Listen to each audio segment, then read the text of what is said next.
കളിച്ചും ചിരിച്ചും വളരേണ്ട കുഞ്ഞു ബാല്യത്തിൽ കളിചിരിയോടൊപ്പം തന്നെ ശരിയായ ചുറ്റുപാടും പഠനവും അനിവാര്യമാണ്. ഈ പ്രായത്തിൽ നിങ്ങളുടെ കുട്ടികളെ വളർത്താം ഏറ്റവും മികച്ച അന്തരീക്ഷത്തിൽ. 2026-27 അധ്യയന വർഷത്തിലേക്കുള്ള അഡ്മിഷൻ ആരംഭിച്ചിരിക്കുന്നു.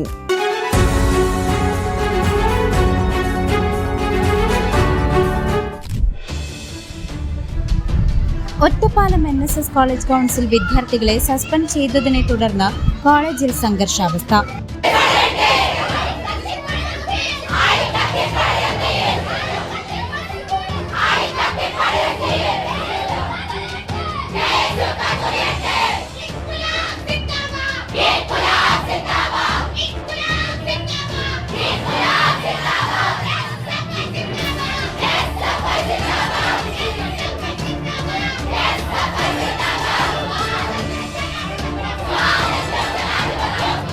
SFI, KSU വിദ്യാർത്ഥി സംഘടനകൾ നടത്തിയ പ്രതിഷേധത്തിനിടെ പ്രിൻസിപ്പൽ ഓഫീസ് അടിച്ചു തകർത്തു.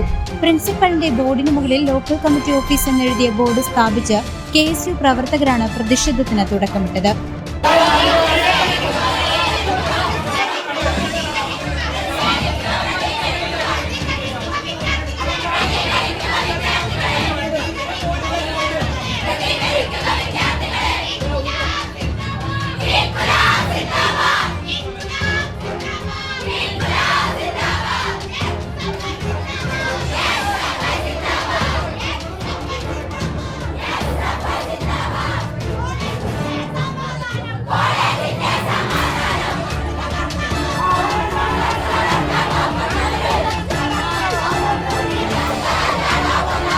കഴിഞ്ഞ ദിവസം കോളേജിലുണ്ടായ സംഘർഷവുമായി ബന്ധപ്പെട്ട് 4 KSU പ്രവർത്തകരെയും 7 SFI പ്രവർത്തകരെയും കോളേജ് കൗൺസിൽ സസ്പെൻഡ് ചെയ്തിരുന്നു. ഈ സംഘർഷത്തിൽ 2 SFI പ്രവർത്തകർക്കും 2 KSU പ്രവർത്തകർക്കും പരിക്കേറ്റിരുന്നു.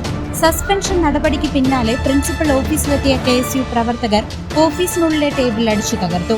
പ്രിൻസിപ്പൽ ഓഫീസിനുള്ളിൽ KSU പ്രവർത്തകരും ഓഫീസിന് പുറത്ത് SFI പ്രവർത്തകരും പ്രതിഷേധിച്ചതോടെ ഇരുവിഭാഗം പ്രവർത്തകരും തമ്മിൽ ഉന്തും തള്ളുമുണ്ടായി.